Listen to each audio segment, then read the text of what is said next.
আমরা আজকের এই স্বাধীনতা দিবসের সেই শহীদদের আজকে আমরা শ্রদ্ধা ভরে স্মরণ করছি। লাখো শহীদের রক্তের বিনিময়ে আমরা একটা স্বাধীন দেশ পেয়েছিলাম। এই বাংলাদেশের মানুষ ইতিহাসের বিভিন্ন পর্যায়ে রক্ত দিয়েছে, জীবন দিয়েছে স্বাধীনতা অর্জনের জন্য, গণতন্ত্রের জন্য, ন্যায় বিচার এবং অধিকারের জন্য।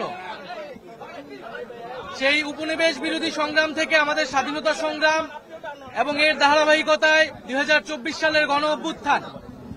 আমরা মনে করি যে আমাদের যে স্বাধীনতা অর্জিত হয়েছে এবং বারবার যেটা বেহাত হয়েছে এবং আমরা বারবার রক্ত দিতে হয়েছে জনগণকে, আমাদের যাতে সামনের দিনগুলোতে আমাদের যাতে আর রক্ত দিতে না হয় জনগণের, এমনটাই আমাদের প্রত্যাশা। আজকের দিনে আমরা যে গণতন্ত্র, মানবিক মর্যাদা, সামাজিক ন্যায় বিচারের জন্য লড়াই করেছি যুগ যুগ ধরে, এবং 2024 সালেও আমাদেরকে ফ্যাসিবাদ বিরোধী আন্দোলনে লড়াই করতে হয়েছে, গণঅভ্যুত্থান করতে হয়েছে।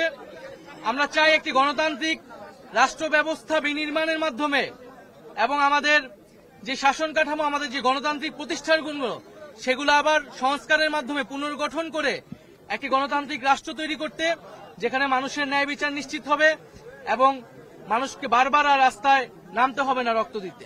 বিএনপি নেতা মির্জা তিনি কিছুক্ষণ আগে বলেছেন যে 24 পরবর্তী যে দ্বিতীয় বিজয়ের কথা বলা হচ্ছে, সেই বিজয়ের কথা বলে 71-এর বিজয় দিবসকে খাটো করা হচ্ছে। আপনারা কি মনে করেন?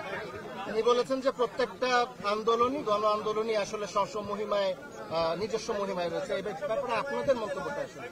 আমরা মনে করি যে 71 এবং 24 আলাদা কিছু নয়, বরং 24-এর গণ অভ্যুত্থানের মধ্য দিয়ে 71-এর যে স্পিরিট সেটি পুনর্জীবিত হয়েছে।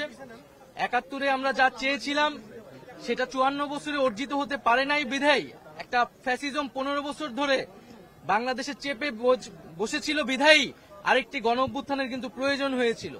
ফলে আমরাও কিন্তু 71-এ যে সাম্যের কথা বলা হয়েছিল, 24-এ কিন্তু সেই বৈষম্যহীন সমাজের কথাই আমরা বলছি। ফলে যারা এটাকে আসলে পরস্পর বিরোধী বা মুখোমুখি করে দাঁড়া করাচ্ছে, তাদের উদ্দেশ্য অসৎ এবং আমরা মনে করি তারা 24-এর গণ অভ্যুত্থানকে, এই যে ছাত্র জনতার বিজয়কে প্রকৃতভাবে উপলব্ধি করতে পারেনি। এই যে নতুন তরুণরা নেমে এসেছে, নতুন সময়ের যে বার্তা, সেই সময়ের বার্তাকে তারা ধারণ করতে পারছে না।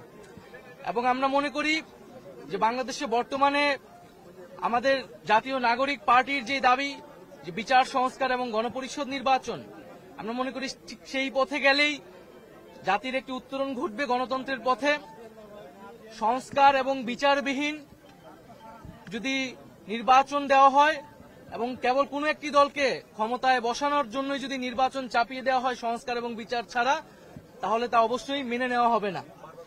এবং আমরা দেখতে পাচ্ছি যে পুরনো সংবিধান এবং পুরনো বন্দোবস্ত এবং ব্যবস্থাকে আঁকড়ে ধরে রাখার চেষ্টা করা হচ্ছে। এবং আমরা মনে করি যে 24-এর গণ অভ্যুত্থান এবং আমাদের যে 71-এর সংগ্রাম, আমাদের 47-এর আজাদির লড়াই, এই সবকিছুর ভিতর দিয়ে আমরা যে স্বাধীন, সার্বভৌম, মানবিক মর্যাদা সম্পন্ন রাষ্ট্র পেতে চেয়েছিলাম, তার একটি সুযোগ এবং সম্ভাবনা আমাদের গণ অভ্যুত্থানের পরে তৈরি হয়েছে। আমরা কেবল ক্ষমতার লোভে ক্ষমতায় যাওয়ার জন্যই যাতে সেই সকল সম্ভাবনাকে নষ্ট করে না দেই। এবং আমরা দেখতে পাচ্ছি যে একদিকে ক্ষমতায় যাওয়ার জন্য এক ধরনের নির্বাচনকে চাপিয়ে দেওয়া হচ্ছে, বিচার এবং সংস্কারের প্রশ্নকে পাশ কাটিয়ে, অন্যদিকে ফ্যাসিস্ট শক্তির পুনর্বাসনের জন্য নানা ধরনের পায়তারা চলছে। আমরা মনে করি এই সবকিছুকেই প্রতিহত করবে জাতীয় নাগরিক পার্টি এবং 24-এর গণ অভ্যুত্থানের আকাঙ্ক্ষা নিয়েই আমরা এগিয়ে যেতে চাই। আপনারা কোন স্বাধীনতাকে এগিয়ে রাখবেন? 71-এর স্বাধীনতাকে না 24-এর স্বাধীনতা?